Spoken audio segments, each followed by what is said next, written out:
ഇന്ന് കൈപ്പക്കയാണ് താരം. കപ്പയ്ക്ക சொன்னாலே யாருக்கும் பிடிக்காது. ஏன் கேட்டால் கசக்குமே இது. அதனால சரியா. நான் இன்னைக்கு இந்த சின்னதாக அது ஒரு எல்லாருக்கும் பிடிக்கிற மாதிரி, குழந்தைகளுக்கும் பிடிக்கும், பெரியவாளுக்கும் பிடிக்கும். அதெல்லாம் நிறைய சாப்பிடக்கூடாது வைக்கிறத. ஏன் கேட்டால் ப்ரெஷர் உள்ளவாளுக்கு ஊறுகாய் அத்தைக்கு நல்லதல்ல. பார்த்தீங்களா? அதுக்கு வேண்டிட்டு நான் இன்னைக்கு அதில் கொஞ்சம் நல்லெண்ணெய் எடுத்திருக்கேன். பார்த்தீங்களா? கொஞ்சம் நல்லெண்ணெய் கொஞ்சம் நிறைய வேணும். அதுக்கு ஒரு 4 ஸ்பூன் இல்லை ஒரு கடாயில் எடுத்துட்டு, ஒரு கடாயில் நல்லெண்ணெய் ஒரு 4 ஸ்பூன். யோசிக்கவே வேண்டாம், விட்டுங்கோ. தான் அது நல்லா இருக்கும். எண்ணெய் காயத்தை ஒரு நிறச்சொரு ஸ்பூன் கடுகு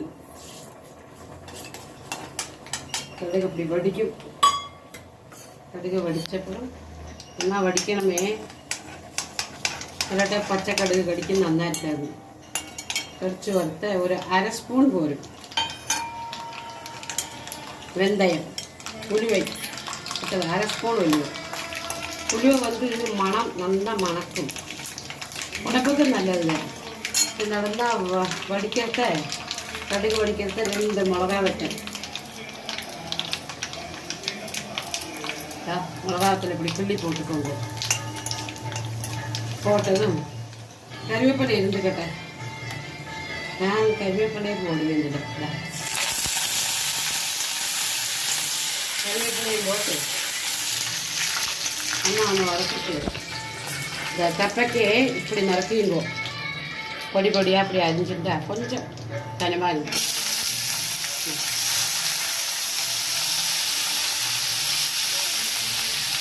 கப்பைக்கு வச்சுக்கணும். நல்லா வதக்கணுமே, நல்லா வதக்கிடுவோம்.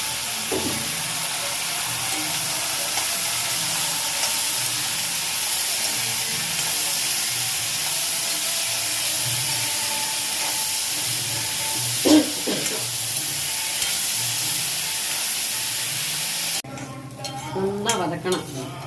பார்த்தீங்களா? எல்லாம் நல்லா சுண்டி போகும்.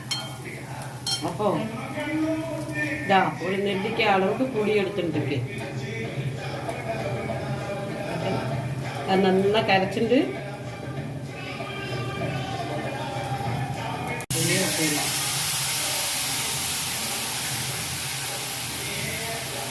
கொஞ்சம் தண்ணியாக கரைச்சி விட்டுருவோம்.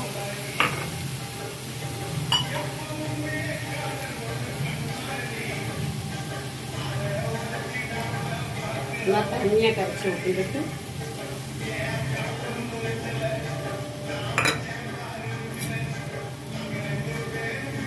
நரைச்சி 2 ஸ்பூன் உப்பு. டீஸ்பூனால் பெரிய ஸ்பூனுன்னா 1 ஸ்பூன் போடும். இந்த அளவுக்கு போட்டுருங்க. இல்லை புளி தரத்துனால கசப்பு எல்லாம் இருக்குது, அதனால உப்பு பிடிக்கும். இருக்குது கொஞ்சம் இருக்கு. நரைச்சி 1 டீஸ்பூன் மஞ்சள் பொடி போட்டு நல்லா கொதிக்கட்டும். முக்கால்வாசி வெத்தினதுக்கப்புறம் வெள்ளைப்பொடி நல்லா 2 ஸ்பூன் நரைச்சி போட்டுங்கோ. இன்னும் அந்த கசப்பை எடுக்கணுமே, அதுக்கிட்ட இந்த புளி, வெல்லம், உப்பு எல்லாமே வேகத்தை அதுக்கு ஒரு ஸ்பெஷல் டேஸ்ட்டு வேணும். அப்புறமா நரைச்சொரு 3 ஸ்பூன் மிளகா பொடி,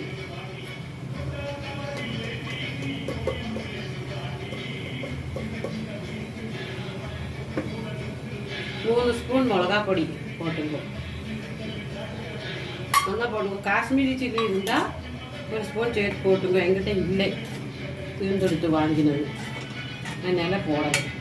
அது போட்டால் கொஞ்சம் கூட கலர் கிடைக்கும். அப்புறம் நல்லா அப்படி வச்சிச்சு எடுத்தால் நல்லா சுருண்டுக்கட்டும்.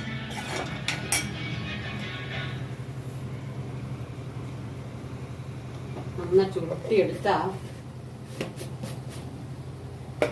குழந்தைகளுக்கு எல்லாம் ரொம்ப பிடிக்கும், சாப்பிடுங்க. கெட்டக்க சாப்பிட மாட்டேன்னு சொல்கிற குழந்தைகள் கூட சாப்பிட வைக்கலாம்.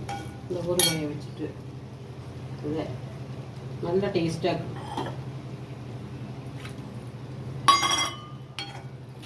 நல்லா கொஞ்சம் வச்சிட்டு எடுத்து வச்சுக்கலாம்னா தாராளமாக இருக்கும்.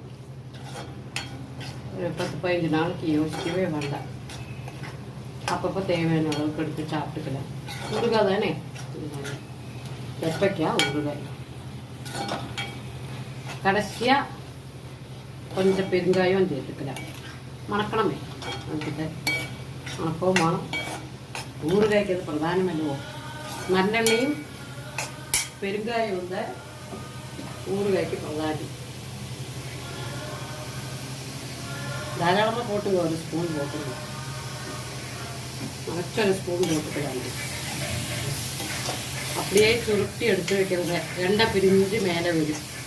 எல்லா ஊறுகாய்க்கும் அப்படிதான், எண்ணெய் தான் முக்கியம். அது நல்லெண்ணெய்.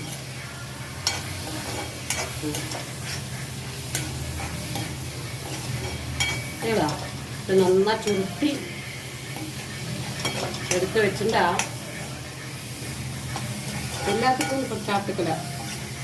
மோர் ஜாத்துக்கு, மிளகு ஊட்டல் வச்சா தொட்டுக்கிறதுக்கு எல்லாம் எடுத்துக்கலாம்.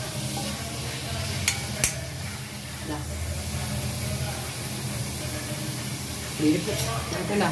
இதுதான் அதனோட பாகம். இந்த எண்ணெய் பிரிஞ்சு வந்தாச்சு. மிளகாப்பொடியோட பச்சை வாசம் எல்லாம் போகணும்.